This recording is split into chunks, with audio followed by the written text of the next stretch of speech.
Hi all. വരാനിരിക്കുന്ന മത്സര പരീക്ഷകളിൽ 100% ചോദിക്കുമെന്ന് തറപ്പിച്ച് പറയാവുന്ന ഒരു ടോപ്പിക്കാണ് ഇലക്ട്രൽ ബോണ്ട് സ്കീം. ഈ ഒരു ഏരിയയിൽ നിന്നും ചോദ്യങ്ങൾ PSC ചോദിച്ച് തുടങ്ങിയിട്ടുണ്ട്. അതിൻ്റെ അവസാനം ഈ വരുന്ന LDC അതുപോലെ ഡിഗ്രി ലെവൽ പരീക്ഷകളിൽ നമുക്ക് നല്ല വൃത്തിക്ക് കാണാൻ സാധിക്കും. വളരെ മൈന്യൂട്ടായിട്ടുള്ള ചോദ്യങ്ങൾക്ക് ഉത്തരം നമ്മൾ കൃത്യമായി കൊടുത്തിട്ടില്ല എങ്കിൽ റാങ്ക് നിർണ്ണയിക്കപ്പെടുന്ന ഇത്തരം ചോദ്യങ്ങൾ നമുക്ക് അന്യം നിന്ന് പോയി കഴിഞ്ഞാൽ പരീക്ഷയിൽ നിന്നും ജോലിയിൽ നിന്നും ഔട്ടാകും. അതുകൊണ്ട് തന്നെ ഈ ഒരു പരീക്ഷ ഹോട്ട് ടോപ്പിക് എന്ന് പറയാം. ഇലക്ട്രൽ ബോണ്ട് സ്കീമുമായി ബന്ധപ്പെട്ട് ഞാൻ ഇവിടെ പഠിപ്പിക്കാൻ പോകുന്ന നോട്ട് പൂർണ്ണമായിട്ടും എംഫേവർ കേരള PSC എന്ന് നിങ്ങൾ ടെലഗ്രാമിൽ സെർച്ച് ചെയ്യുക. എംഫേവർ ടെലഗ്രാം ചാനലിൽ നിങ്ങൾക്ക് സൗജന്യമായി ജോയിൻ ചെയ്തുകൊണ്ട് നോട്ടുകൾ പൂർണ്ണമായും ഡൗൺലോഡ് ചെയ്യാം. അല്ലെങ്കിൽ എംഫേവർ ലേണിംഗ് ആപ്പിനുള്ളിലും ഈ നോട്ടുകൾ നിങ്ങൾക്ക് ലഭ്യമാണ്. ക്ലാസ്സിലേക്ക് കടക്കാം. ശ്രദ്ധിക്കാം, വളരെ ട്രെൻഡിങ് ആയിട്ടുള്ള ഒരു ടോപ്പിക്കാണിത്. എന്താണ് ഇലക്ടറൽ ബോണ്ടുകൾ എന്നുള്ളതാണ് ആദ്യ ചോദ്യം. അപ്പോ ഇതൊരു കടപ്പത്രമാണ്, പ്രോമിസറി നോട്ട് എന്ന് പറയാം. നമ്മുടെ രാജ്യത്ത് സാധാരണ കടപ്പത്രങ്ങൾ വിൽക്കുന്നത് റിസർവ് ബാങ്ക് ഓഫ് ഇന്ത്യയാണ് എന്നിരിക്കെ, ശ്രദ്ധിക്കണം, സാധാരണ കടപ്പത്രങ്ങൾ വിൽക്കുന്നത് റിസർവ് ബാങ്ക് ഓഫ് ഇന്ത്യ ആണെന്നിരിക്കെ ഇലക്ട്രൽ ബോണ്ട് എന്ന കടപ്പത്രം ആര് വിൽക്കണമെന്നുള്ളത് കേന്ദ്ര സർക്കാരാണ് തീരുമാനിക്കുന്നത്. ഇന്ത്യയിലെ ഏതെങ്കിലും ഒരു ഷെഡ്യൂൾഡ് ബാങ്കിനെ ഇത്തരത്തിൽ ഇലക്ട്രൽ ബോണ്ട് എന്ന കടപ്പത്രം ഇഷ്യൂ ചെയ്യുന്നതിന് വേണ്ടിയിട്ട് അധികാരപ്പെടുത്താം. ആർക്ക്? കേന്ദ്ര സർക്കാരിന്. അങ്ങനെ കേന്ദ്ര സർക്കാർ കണ്ടുപിടിച്ചു state bank of India. Electoral bond എന്ന കടപ്പത്രങ്ങൾ സ്റ്റേറ്റ് ബാങ്ക് ഓഫ് ഇന്ത്യയുടെ തെരഞ്ഞെടുത്ത ശാഖകളിൽ നിന്നും വാങ്ങാൻ ലഭിക്കും. ഇത് ഒരു ബേസിക് ആയിട്ടുള്ള ഒരു കാര്യമാണ്. എന്താണെന്നുള്ളത് യാഥാർത്ഥ്യത്തിലേക്ക് നമുക്ക് പോവാം. ഇന്ത്യയിലെ പൗരന്മാർക്ക് അവർക്ക് ഒറ്റയ്ക്കോ അല്ലെങ്കിൽ ജോയിന്റ് ആയിട്ടോ ഫ്രണ്ട്സ് ആയിട്ട് ചേർന്ന് നിങ്ങൾക്ക് വാങ്ങാം. കോർപ്പറേറ്റ് കമ്പനികൾക്കും സ്വന്തം വിലാസം വെളിപ്പെടുത്താതെ രാഷ്ട്രീയ പാർട്ടികൾക്ക് എത്ര രൂപ വേണമെങ്കിലും സംഭാവന നൽകാനുള്ള കടപ്പത്രങ്ങളാണിവ. ആദ്യ ചോദ്യം ശ്രദ്ധിക്കണം, ഇലക്ട്രൽ ബോണ്ടുകൾ ആർക്കൊക്കെ വാങ്ങാൻ സാധിക്കും? ഇന്ത്യൻ പൗരന്മാർ, ഒറ്റയ്ക്കോ സംയുക്തമായിട്ടോ. കോർപ്പറേറ്റ് കമ്പനികൾ, ഇന്ത്യയിലെ കോർപ്പറേറ്റ് കമ്പനികൾ, അതുപോലെ തന്നെ ഇന്ത്യയിൽ സബ്സിഡിയറികളുള്ള വിദേശ കമ്പനികൾ, ഇവർക്കും എന്ത് ചെയ്യാം? ഇലക്ടറൽ ബോണ്ടുകൾ വാങ്ങാം. ഓക്കെ, ശ്രദ്ധിക്കണം, ഞാൻ പറഞ്ഞു വ്യക്തികൾ എന്ന് പറയുമ്പോൾ ഇന്ത്യൻ പൗരന്മാരാണ്, വിദേശ പൗരന്മാർക്ക് പറ്റില്ല. സ്ഥാപനങ്ങൾ എന്ന് പറയുമ്പോൾ ഇന്ത്യയിലെ കോർപ്പറേറ്റ് സ്ഥാപനങ്ങൾ അല്ലെങ്കിൽ കമ്പനികൾ, ഇന്ത്യയിൽ സബ്സിഡറികളുള്ള വിദേശ കമ്പനികൾ, ഇവർക്കാണ് എന്ത് എന്ന് പറയുന്നത്? ഇലക്ടറൽ ബോണ്ടുകൾ വാങ്ങാനുള്ള അവകാശമുള്ളത്. ആദ്യത്തെ സ്റ്റേറ്റ്മെന്റ് കൃത്യമാണ്. ഇനി രണ്ടാമത്തെ കാര്യം നോക്കിയേ. നേരിട്ട് പണം കൈമാറുന്നതിന് പകരം രാഷ്ട്രീയ പാർട്ടികൾക്ക് സംഭാവന നൽകാൻ SBIയുടെ തെരഞ്ഞെടുത്ത ശാഖകളിൽ നിന്നും നിശ്ചിത തുകയ്ക്കുള്ള ഇലക്ടറൽ ബോണ്ടുകൾ ഇവർക്ക് വാങ്ങാം. വാങ്ങിയ ബോണ്ടുകൾ ബാങ്കിൽ തിരികെ നൽകി ദാതാവിന് പണമാക്കാൻ സാധിക്കില്ല. അതായത് ഇലക്ടറൽ ബോണ്ടുകൾ എന്ന് പറയുന്നത് നോൺ റീഫണ്ടബിൾ ആണ്. ദാതാവ്, അതായത് ഈ പറയുന്ന ഇലക്ടറൽ ബോണ്ട് SBIയിൽ നിന്നും വാങ്ങി ഒരു രാഷ്ട്രീയ പാർട്ടിക്ക് സംഭാവനയായി നൽകുന്ന രീതിയാണ് നമ്മൾ കാണുന്നത്. അപ്പോൾ വാങ്ങിയ ആള് ദാതാവിന് തിരിച്ചിത് ബാങ്കിൽ നൽകി പണമാക്കാൻ സാധിക്കില്ല. ദാറ്റ് മീൻസ് ഇത് നോൺ റീഫണ്ടബിൾ ആണ്. ഓക്കെ, സോ ബാങ്കിൽ നിന്നും ചെക്കോ DD-യോ മറ്റ് ഇലക്ട്രോണിക് രീതികളിലോ ഒക്കെ പണമായിട്ട് നൽകിക്കൊണ്ട് തന്നെ ഈ പറയുന്ന പ്രോമിസറി നോട്ട് അഥവാ കടപ്പത്രമായ ഇലക്ട്രൽ ബോണ്ട് ദാതാവ് വാങ്ങുകയും തുടർന്ന് രാഷ്ട്രീയ പാർട്ടികൾക്ക് അത് നൽകപ്പെടുമ്പോൾ രാഷ്ട്രീയ പാർട്ടികൾ തിരികെ ബാങ്കിൽ വന്ന് അത് പണമാക്കി മാറ്റുന്ന രീതിയാണ് ഇവിടെ സംഭവിക്കുന്നത്. അപ്പോൾ വാങ്ങിയ ആൾക്ക് തന്നെ തിരികെ പണമാക്കി മാറ്റാൻ സാധിക്കില്ല എന്നുള്ളത് കൊണ്ട് ഇലക്ട്രൽ ബോണ്ടുകൾ നോൺ റീഫണ്ടബിൾ ആണ്.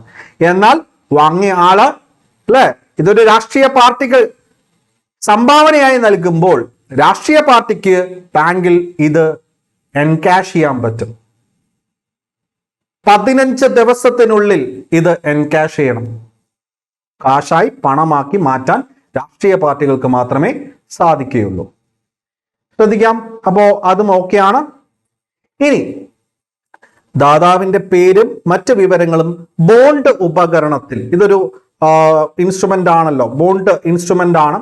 ഈ ഒരു ബോണ്ട് ഉപകരണത്തിൽ ഈ പറയുന്ന ബോണ്ട് വാങ്ങിയ വ്യക്തിയുടെ പേരോ മേൽവിലാസമോ ഒന്നും തന്നെ രേഖപ്പെടുത്തില്ല.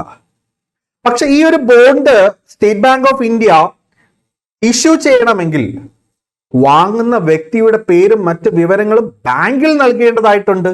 ബാങ്ക് അത് വളരെ രഹസ്യമായി കാത്തു സംരക്ഷിക്കും. അപ്പൊ ശ്രദ്ധിക്കണം, ബാങ്കിന് അറിയാം. കാരണം ബാങ്കിലെ KYC എന്ന് പറയുന്ന ഒരു ഫോർമാറ്റ് ഉണ്ട്, നോ യുവർ കസ്റ്റമർ. ഇവൻ ആരാടെ എന്ന് അറിയണമല്ലോ. Know your customer. ഇന്നൊരു അക്കൗണ്ട് എടുക്കണമെങ്കിൽ പോലും അതൊരു അത്യാവശ്യമാണ്. Know your customer, KYC. പക്ഷേ ബോണ്ട് ഉപകരണത്തിൽ ഈ ബോണ്ട് വാങ്ങിച്ചിരിക്കുന്നത് ഇന്ന വ്യക്തിയാണെന്നൊന്നും രേഖപ്പെടുത്തില്ല. അതുകൊണ്ട് തന്നെ ഈ ബോണ്ടുകൾ അജ്ഞാതമാണ്. ആരാണ് വാങ്ങിയതെന്നുള്ളത് പുറത്ത് ആർക്കും അറിയാൻ സാധിക്കില്ല. ഇനി ബോണ്ടുകൾ ബാങ്കിൽ തിരിച്ചു നൽകി പണമാക്കി മാറ്റുന്ന രാഷ്ട്രീയ പാർട്ടികൾക്ക് പോലും ഇത് ആരുടെ കൈവശം നിന്നാണ് ലഭിച്ചത് എന്നുള്ളതും വെളിപ്പെടുത്തേണ്ടതില്ല. അതുകൊണ്ടാണ് ഇലക്ട്രൽ ബോണ്ടുകളുടെ ആ ഒരു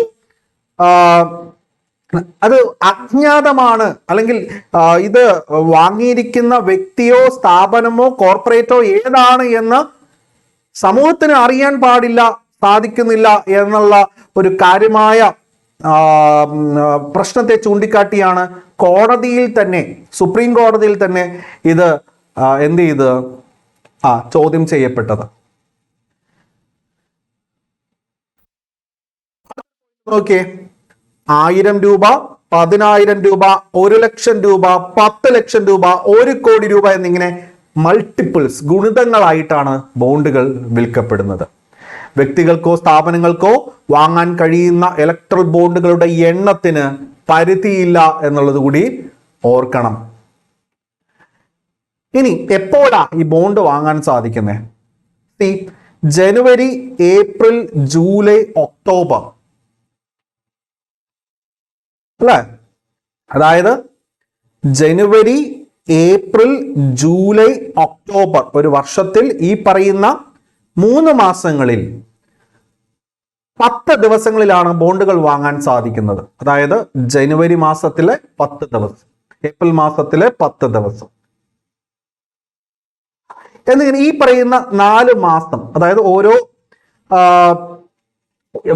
3 മാസത്തെ ഇടവേളകളിൽ ജനുവരി, ഏപ്രിൽ, ജൂലൈ, ഒക്ടോബർ എന്നീ മാസങ്ങളിലെ 10 ദിവസങ്ങളിലാണ് ബോണ്ടുകൾ വാങ്ങാൻ സാധിക്കുന്നത്. എന്നാൽ പൊതു തെരഞ്ഞെടുപ്പ് നടക്കുന്ന വർഷത്തിൽ, ഇപ്പോൾ 2024 പൊതു തെരഞ്ഞെടുപ്പ് നടക്കുന്നുണ്ട്.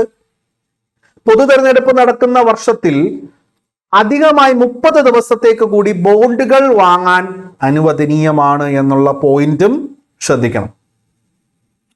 ബോണ്ടുകൾ വാങ്ങുന്നതിന് ദാതാവിൽ നിന്നും അധിക ചാർജ് ബാങ്ക് ഈടാക്കുന്നില്ല.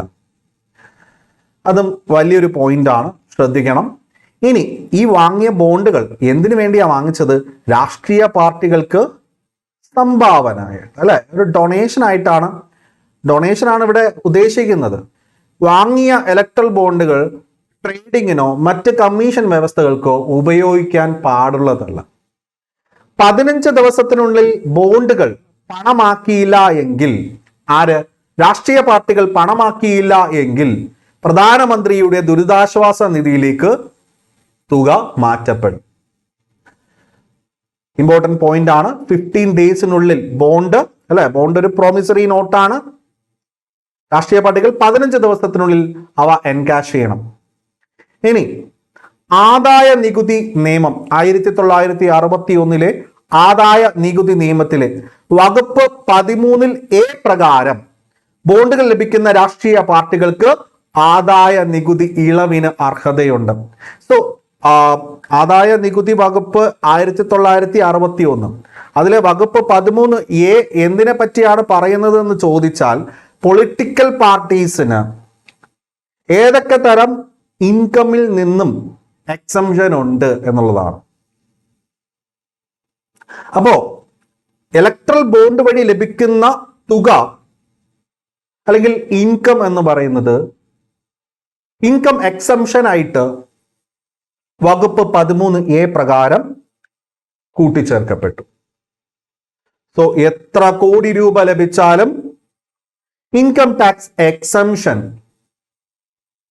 ആദായ നികുതി വകുപ്പിലെ വകുപ്പ് 13 പ്രകാരം രാഷ്ട്രീയ പാർട്ടികൾക്ക് ലഭിക്കുന്നുണ്ട്. ഇനി ശ്രദ്ധിക്കാം, ഇതിന്റെ ഒരു വരവാണ് കേട്ടോ. ഇതിന്റെ ഒരു വരവാണ്. 2017-18 വർഷത്തേക്കുള്ള കേന്ദ്ര ബഡ്ജറ്റിൽ അന്നത്തെ ധനകാര്യ മന്ത്രിയായിരുന്ന അരുൺ ജെയ്റ്റ്ലിയാണ് ധനകാര്യ ബില്ലിനോടൊപ്പം, അതായത് ഫിനാൻസ് ബില്ലിനോടൊപ്പം പുതുതായിട്ട് ഇലക്ട്രൽ ബോണ്ട് എന്ന ആശയം മുന്നോട്ട് വച്ചത്.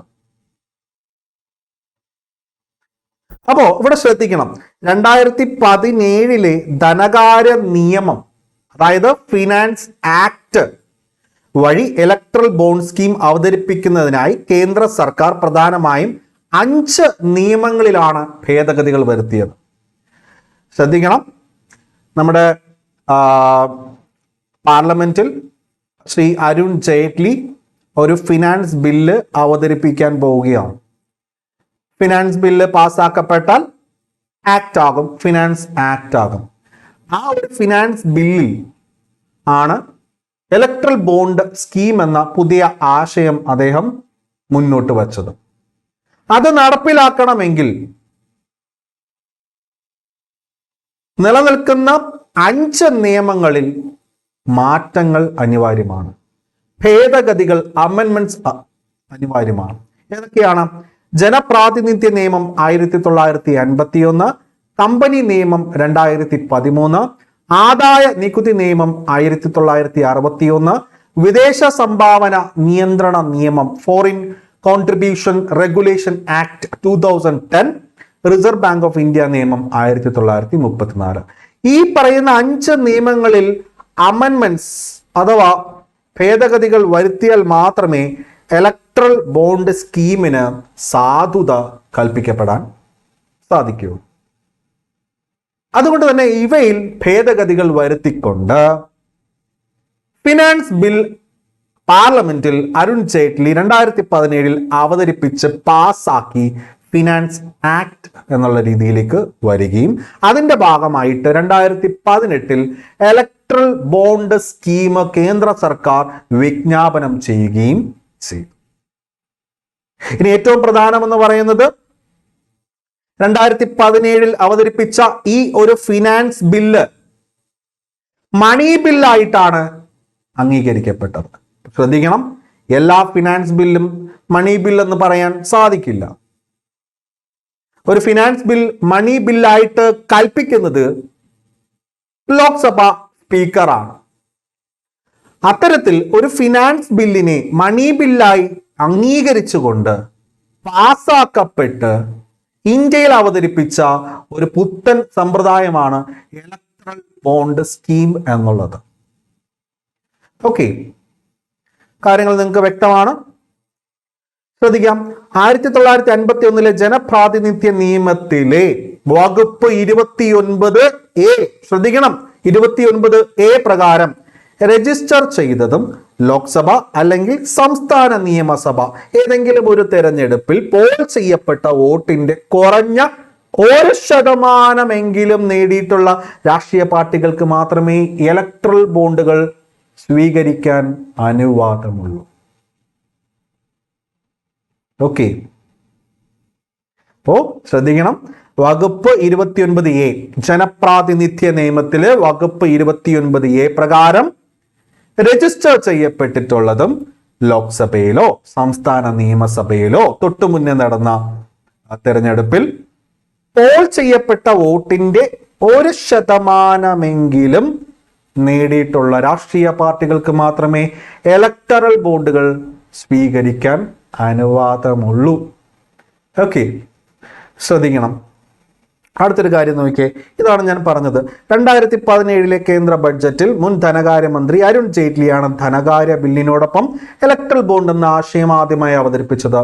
തുടർന്ന് ലോക്സഭയിൽ ധനകാര്യ ബില്ലിനെ മണി ബില്ലായിട്ട് സ്പീക്കർ അംഗീകരിക്കുകയും 2018 ജനുവരി 2 ഇലക്ട്രൽ ബോണ്ട് സ്കീം കേന്ദ്ര ധനമന്ത്രാലയം ഗസറ്റിൽ വിജ്ഞാപനം ചെയ്യുകയും ചെയ്തു. ഇതിന്റെ ഒരു എക്സ്പ്ലനേഷൻ ഞാൻ മുന്നേ നൽകിയിട്ടുണ്ട്, കൂടുതൽ പറയുന്നില്ല. അപ്പോ ഇലക്ട്രൽ ബോണ്ട് വിജ്ഞാപനം ചെയ്യപ്പെട്ട വർഷം 2018 ജനുവരി 2. ദിവസം മറക്കരുത്, 2018 ജനുവരി 2. ക്ലിയർ ആണ്, ക്ലിയർ കട്ടാണ്. ഇനി ഇലക്ട്രൽ ബോണ്ട് വഴി ലഭിക്കുന്ന ആകെ തുകയുടെ കണക്ക് രാഷ്ട്രീയ പാർട്ടികൾ ഇന്ത്യൻ തെരഞ്ഞെടുപ്പ് കമ്മീഷനെ അറിയിക്കേണ്ടതാണ്. അത് നിർബന്ധമാണ്. എന്നാൽ അത് എവിടെ നിന്ന് കിട്ടി, ആരാ നൽകിയിരിക്കുന്നത് എന്നുള്ള വിവരങ്ങളൊന്നും നൽകേണ്ട ആവശ്യമില്ല, വെളിപ്പെടുത്തേണ്ട ആവശ്യമില്ല. അജ്ഞാതമാണ് ഇലക്ട്രൽ ബോണ്ട് എന്ന് പറയുന്നത്. ഇലക്ട്രൽ ബോണ്ടുകൾ അവതരിപ്പിച്ചതിന് ശേഷം ശ്രദ്ധിക്കുക, ഇലക്ട്രൽ ബോണ്ടുകൾ അവതരിപ്പിക്കുന്നതിന് മുന്നേ ഇത്തരത്തിലുള്ള ബോണ്ടുകൾ വഴി സംഭാവന ചെയ്യാൻ വിദേശ കമ്പനികൾക്ക് അനുവാദമില്ലായിരുന്നു. എന്നാൽ ഇത് അവതരിപ്പിച്ചതിന് ശേഷം 2010 വിദേശ സംഭാവന നിയന്ത്രണ നിയമം അഥവാ ഫോറിൻ കോൺട്രിബ്യൂഷൻ റെഗുലേഷൻ ആക്ട് 2010 ഒരു ഭേദഗതി വരുത്തി. ഇലക്ട്രൽ ബോണ്ട് സ്കീം അവതരിപ്പിച്ചതിന് ശേഷമാണ് ഇത്തരത്തിലൊരു ഭേദഗതി വരുത്തിയത്. എന്തിനു വേണ്ടിയാണെന്നറിയാവോ?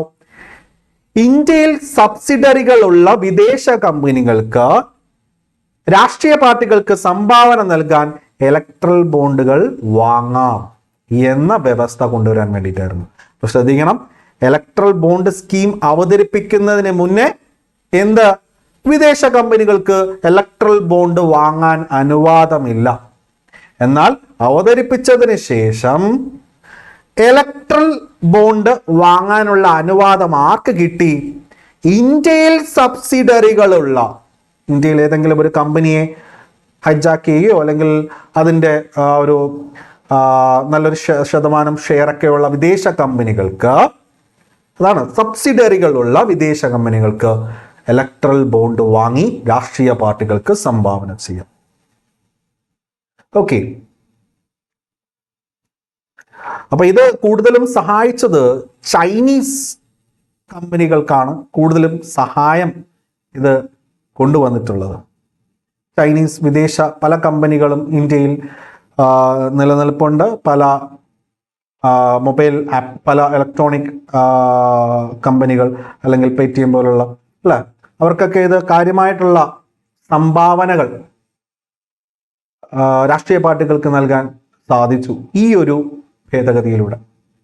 ഇനി ശ്രദ്ധിക്കേണ്ട കാര്യം, നിലവിൽ നമ്മൾ ഇത് പഠിക്കാൻ കാരണമെന്ന് ചോദിച്ചാൽ 2024 ഫെബ്രുവരി 15, മറക്കരുത്, 2024 ഫെബ്രുവരി 15 സുപ്രീം കോടതി ചീഫ് ജസ്റ്റിസ് DY ചന്ദ്രചൂഡ് അധ്യക്ഷനായ 5-അംഗ 5-മെമ്പർ കോൺസ്റ്റിറ്റ്യൂഷണൽ ബെഞ്ച് ഈ ഇലക്ട്രൽ ബോണ്ട് ഭരണഘടനാ വിരുദ്ധമാണ്, അൺകോൺസ്റ്റിറ്റ്യൂഷണൽ ആണ്, ഇവ റദ്ദ് ചെയ്യേണ്ടത് ആവശ്യമാണെന്നുള്ള വിധി മുന്നോട്ട് വെച്ചു. 5 പേരടങ്ങുന്ന ഭരണഘടനാ ബെഞ്ചിന്റെ അധ്യക്ഷൻ ചീഫ് ജസ്റ്റിസ് ആയ DY ചന്ദ്രചൂഡാണ്. 5 പേരും ഐകകണ്ഠേന എതിരഭിപ്രായമില്ലാതെ ഇലക്ട്രൽ ബോണ്ട് ഭരണഘടനാ വിരുദ്ധമാണെന്ന് അഭിപ്രായപ്പെട്ടു. വിധി പുറത്തു വന്നു. ഇലക്ട്രൽ ബോണ്ട് നിർത്തലാക്കപ്പെട്ടു നിലവിൽ. അപ്പോ കോടതിയുടെ കണ്ടെത്തൽ, അതുമായി നിലവിലെ സാഹചര്യങ്ങൾ എന്തൊക്കെയാണെന്ന് നമുക്കൊന്ന് പരിശോധിച്ചാലോ. ഭരണഘടനയിലെ ആർട്ടിക്കിൾ 19(1)(a) പ്രകാരമുള്ള വിവരാവകാശത്തിന്റെ ലംഘനമാണ് ഇലക്ട്രൽ ബോണ്ട് എന്നാണ് കോടതി വിലയിരുത്തിയത്. ഓക്കെ, ഇനി രാഷ്ട്രീയ പാർട്ടികൾക്ക് പരിധിയില്ലാതെ കോർപ്പറേറ്റുകളുടെ സംഭാവന നേടാൻ വഴിയൊരുക്കിയ കമ്പനി നിയമത്തിലെ ഭേദഗതി നിയമവിരുദ്ധമാണെന്ന് ചൂണ്ടിക്കാട്ടപ്പെട്ടു. വ്യക്തികൾക്കും കോർപ്പറേറ്റ് കമ്പനികൾക്കും വാങ്ങാൻ കഴിയുന്ന ഇലക്ട്രൽ ബോണ്ടുകളുടെ എണ്ണത്തിന് പരിധിയില്ല എന്ന് നമ്മൾ പഠിച്ചു. ആ പരിധിയില്ലായ്മ തെറ്റാണ് എന്നാണ് സുപ്രീം കോടതി ചൂണ്ടിക്കാണിച്ചത്. വോട്ട് ചെയ്യാനുള്ള സ്വാതന്ത്ര്യം ഫലപ്രദമായി നിർവഹിക്കാൻ രാഷ്ട്രീയ പാർട്ടികൾക്ക് ലഭിക്കുന്ന സംഭാവനാ വിവരങ്ങൾ സമ്മതിദായകർ അറിയേണ്ടത് അത്യാവശ്യമാണെന്നും ബെഞ്ച് അഭിപ്രായപ്പെട്ടു. നിലവിൽ എന്താ സാഹചര്യം? ഇതോടെ 20,000 രൂപയ്ക്ക് മുകളിലുള്ള എല്ലാ സംഭാവനകളും രാഷ്ട്രീയ പാർട്ടികൾ വെളിപ്പെടുത്താം. സമൂഹത്തിന് മുന്നിൽ 20,000 രൂപയ്ക്ക് മുകളിലുള്ള എല്ലാ സംഭാവനകളും രാഷ്ട്രീയ പാർട്ടികൾ പരസ്യപ്പെടുത്തണം. ആര് എവിടെന്ന് ലഭിക്കുന്നു? 2013 കമ്പനി നിയമത്തിലെ വകുപ്പ് 29(c) നടത്തിയ ഭേദഗതിയാണ് ഇതോടെ റദ്ദ് ചെയ്യപ്പെട്ടത്. നമ്മൾ പറഞ്ഞു അല്ലെ, 2013 കമ്പനി നിയമം ഉൾപ്പെടെ 5 നിയമത്തിൽ ഭേദഗതി വരുത്തിക്കൊണ്ടാണ് എന്ത് ഈ പറയുന്ന ധനകാര്യ ബില്ല്. ശ്രദ്ധിക്കണം, പ്രധാനമായിട്ടും ധനകാര്യ ബില്ല് അവതരിപ്പിച്ചതിന് ശേഷമാണ് നമ്മൾ ഒരു ചെറിയ ഒരു ക്ലാരിഫിക്കേഷൻ ഞാൻ ഇവിടെ നൽകാം. ഇവിടെ വിദേശ സംഭാവന നിയന്ത്രണ നിയമം 2010 ഭേദഗതി വരുത്തിയത് ഈ ഒരു സ്കീം അവതരിപ്പിച്ചതിന് ശേഷമാണ്. ഇന്ത്യയിൽ സബ്സിഡിയറികളുള്ള വിദേശ കമ്പനികൾക്ക് സംഭാവന നൽകുന്നതിന് വേണ്ടിയിട്ട് ഇലക്ട്രൽ ബോണ്ട് വാങ്ങാം എന്നുള്ളത്. പ്രധാനമായും 4 എണ്ണമാണ് ഇവിടെ എടുത്തു പറയേണ്ടത്. ഓക്കെ, ഈ ഒരു ധനകാര്യ ബില്ലിലൂടെ ഭേദഗതി ചെയ്യപ്പെട്ടത് പ്രധാനമായിട്ടും 4 എണ്ണം എന്നുള്ളത് നിങ്ങൾ കുറിച്ചു വയ്ക്കുക. 4 എണ്ണം. ഓക്കെ, മറ്റത് ഈ പറയുന്ന അവതരിപ്പിച്ചതിന് ശേഷം തുടർന്നുണ്ടായ ഭേദഗതിയാണ്.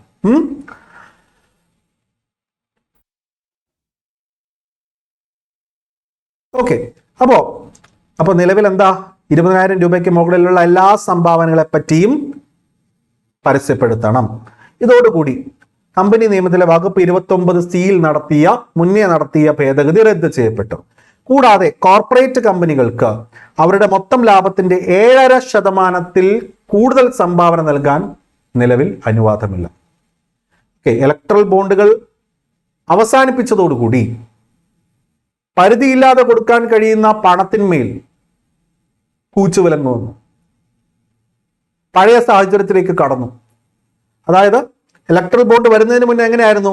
ഒരു കോർപ്പറേറ്റ് കമ്പനിയുടെ അവസാനത്തെ കഴിഞ്ഞ 3 സാമ്പത്തിക വർഷത്തിലുണ്ടായ ലാഭത്തിന്റെ ശരാശരിയുടെ 7.5% കൂടുതൽ സംഭാവന നൽകാൻ സാധ്യമല്ല. അത് വീണ്ടും നടപ്പിലാക്കപ്പെട്ടു. ഇലക്ട്രൽ ബോണ്ട് അവസാനിച്ചതിലൂടെ സംഭാവനയുടെ മുഴുവൻ വിവരങ്ങളും കമ്പനിയുടെ അക്കൗണ്ടുകളിൽ അല്ലെങ്കിൽ രേഖകളിൽ അടയാളപ്പെടുത്തും.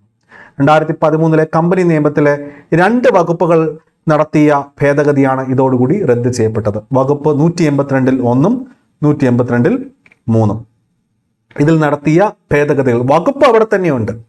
ഈ വകുപ്പിൽ മാറ്റങ്ങൾ വരുത്തി ഇലക്ട്രൽ ബോണ്ട് എന്ന പദ്ധതിക്ക് അനുകൂലമാവുന്ന തരത്തിൽ നടത്തിയ ഭേദഗതികളാണ് റദ്ദ് ചെയ്യപ്പെട്ടത്. എന്നാൽ വകുപ്പുകളെല്ലാം അവിടെ തന്നെ ഉണ്ടെന്നുള്ള കാര്യം നിങ്ങൾ മറക്കരുത്. ഇനി ശ്രദ്ധിക്കണം, 2000 രൂപയിൽ കൂടുതലുള്ള എല്ലാ സംഭാവനകളും ഇലക്ട്രൽ ബോണ്ട് വഴി നൽകണമെന്ന വ്യവസ്ഥ ഒഴിവാക്കപ്പെട്ടു. ഇലക്ട്രൽ ബോണ്ട് നിലവിലുണ്ടായിരുന്ന സാഹചര്യത്തിൽ 2000 രൂപയ്ക്ക് മുകളിലുള്ള സംഭാവനകൾ ഇലക്ട്രൽ ബോണ്ട് വഴി നൽകണമെന്ന് വ്യവസ്ഥ ചെയ്തിരുന്നു. അത് ഇതോടുകൂടി ഇല്ലാതെയായി. അത്തരത്തിലൊരു വ്യവസ്ഥ കൊണ്ടുവരാൻ വേണ്ടി മാത്രം ആദായ നികുതി വകുപ്പിൽ പുതുതായിട്ട് ഒരു വകുപ്പ് കൂട്ടിച്ചേർത്തു. ആ വകുപ്പിനെ പൂർണ്ണമായും എടുത്ത് ദൂരെ എറിഞ്ഞു. വകുപ്പ് 13AD വകുപ്പ് 13A(D) പൂർണ്ണമായിട്ടും റദ്ദ് ചെയ്യപ്പെട്ടു. പൂർണ്ണമായിട്ടും റദ്ദ് ചെയ്യപ്പെട്ടു.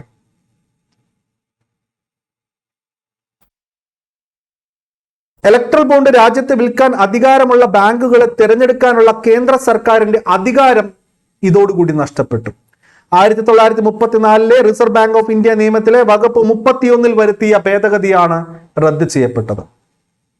അതായത് രാജ്യത്തെ പ്രോമിസറി നോട്ട് കടപ്പത്രങ്ങൾ വിൽക്കാനുള്ള അധികാരം റിസർവ് ബാങ്ക് ഓഫ് ഇന്ത്യക്കാണ് ലഭിച്ചിരിക്കുന്നത്. എന്നാൽ ഇലക്ട്രൽ ബോണ്ട് എന്ന കടപ്പത്രം ആർക്ക് ഇഷ്യൂ ചെയ്യാമെന്നുള്ളത് കേന്ദ്ര സർക്കാരിന് തീരുമാനിക്കാമെന്നുള്ള വ്യവസ്ഥയാണ് ഇതോടുകൂടി റദ്ദ് ചെയ്യപ്പെട്ടിട്ടുള്ളത്. അപ്പോ വകുപ്പ് 31 അവിടെ തന്നെ ഉണ്ട്. സൗകര്യം ഒരുക്കുന്ന തരത്തിൽ ഉണ്ടായ ഭേദഗതിക്ക് അവിടെ റദ്ദ് ചെയ്യപ്പെട്ടു. സോ വകുപ്പ് 31 നടത്തിയ ഭേദഗതി റദ്ദ് ചെയ്യപ്പെട്ടു. വകുപ്പ് 31 അവിടെ തന്നെയുണ്ട്. അതായത് RBIക്ക് മാത്രമേ എല്ലാ അധികാരങ്ങളും ഉള്ളൂ. ഇനി അപ്പോ സുപ്രീം കോടതി എന്താ പറഞ്ഞിരിക്കുന്നത്? ബോണ്ടുകൾ വാങ്ങിയവരുടെയും ഇവ ലഭിച്ച രാഷ്ട്രീയ പാർട്ടികളുടെയും വിവരങ്ങൾ SBI തെരഞ്ഞെടുപ്പ് കമ്മീഷന് നൽകേണ്ടതാണ്. ആയത് തെരഞ്ഞെടുപ്പ് കമ്മീഷൻ അവരുടെ വെബ്സൈറ്റിൽ പ്രസിദ്ധീകരിക്കണമെന്നുള്ളതാണ്. 5 അംഗ ഭരണഘടനാ ബെഞ്ചിൽ അധ്യക്ഷൻ എന്ന് പറയുന്നത് DY ചന്ദ്രചൂഡ്, മറ്റ് അംഗങ്ങൾ justice JB Pardiwala, justice Sanjiv Khanna, justice BR Gavai, justice Manoj Mishra. 5 പേരും പോസിറ്റീവായിട്ടാണ്.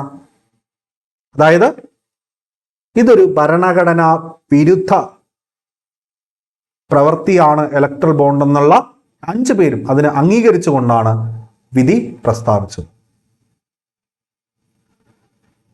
ഇലക്ട്രൽ ബോണ്ടിന്റെ ഭരണഘടനാ സാധുത ചോദ്യം ചെയ്ത് കോടതിയെ സമീപിച്ച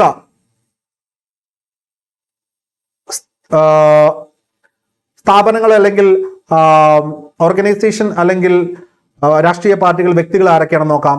association for Democratic reforms, ADR, വളരെ ഇമ്പോർട്ടന്റ് പേരാണ്. ഇനി ഇതായിരിക്കും കുറച്ച് നാള് PSC ഓടിക്കാൻ പോവാം. രാഷ്ട്രീയ പാർട്ടി CPM, അതുപോലെ തന്നെ കോൺഗ്രസ് പാർട്ടി നേതാവായ ജയ താക്കൂർ, സ്പന്ദൻ ബിസ്വാൾ എന്നിവർ, ഈ പറയുന്ന 4 എണ്ണമാണ് നമ്മൾ പഠിച്ചു വെക്കേണ്ടത്. ഇവരാണ് കോടതിയെ സമീപിച്ചിരിക്കുന്നത് ഇലക്ട്രൽ ബോണ്ടിനെതിരെ. ഇലക്ട്രൽ ബോണ്ടിന്റെ ഭരണഘടനാ സാധുത ചോദ്യം ചെയ്ത കേസ് അത് ഏതെന്ന് ചോദിച്ചാൽ അസോസിയേഷൻ ഫോർ ഡെമോക്രാറ്റിക് റിഫോംസ് അഥവാ ADR versus union of India 2017 ആണ്. Association for Democratic reforms versus union of India കേസാണ് ഇതിന് ആസ്പദമായിട്ടുള്ളത്. ഇവരാണ് ആദ്യമായിട്ടൊരു കോടതിയിൽ മുന്നോട്ട് പോകുന്നതും തുടർന്ന് ബാക്കി ഉള്ള രാഷ്ട്രീയ പാർട്ടിയായ CPIM മറ്റ് കോൺഗ്രസ് നേതാവായ ജയ താക്കൂറുമെല്ലാം ഇതിനോടൊപ്പം ചേർന്നു. അസോസിയേഷൻ ഫോർ ഡെമോക്രാറ്റിക് റിഫോം സ്ഥാപിതമായിരിക്കുന്നത് 1999 സ്ഥാപകർ എന്ന് പറയുന്നത് ഓർത്തോളുക, ത്രിലോചൻ ശാസ്ത്രി, ജഗദീപ് S ചോക്കർ, അജിത് റാനഡെ. അതായത് അഹമ്മദാബാദിലെ IIM ഇന്ത്യൻ ഇൻസ്റ്റിറ്റ്യൂട്ട് ഓഫ് മാനേജ്മെന്റിലെ ഒരു കൂട്ടം പ്രൊഫസർമാരാണ് ADRൽ ചേർന്നിരിക്കുന്നത്. അതായത് ഇന്ത്യയിലെ തെരഞ്ഞെടുപ്പ് പ്രക്രിയ ക്ലീൻ ചെയ്യുക എന്ന ലക്ഷ്യത്തോടു കൂടിയാണ് ADR association for Democratic reforms നിലകൊള്ളുന്നത്.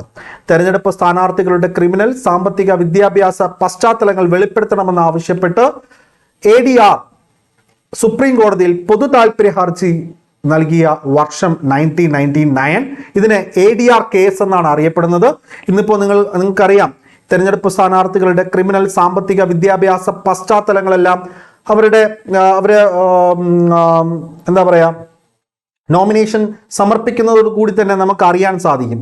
ഇന്നത് അറിയാൻ സാധിക്കുന്നത്, വളരെ നേരത്തെ അറിയാൻ സാധിക്കുന്നത് ADR കേസിന്റെ ഭാഗമായിട്ട് മാത്രമാണെന്നുള്ള കാര്യം ഓർത്തിരിക്കുക. സോ അതിന് വഴിയൊരുക്കിയ ഒരു NGO ആണ്, നോൺ ഗവൺമെന്റ് ഓർഗനൈസേഷൻ ആണ്, രാഷ്ട്രീയമില്ലാത്ത ഒരു ഓർഗനൈസേഷൻ ആണ് association for Democratic reforms ADR.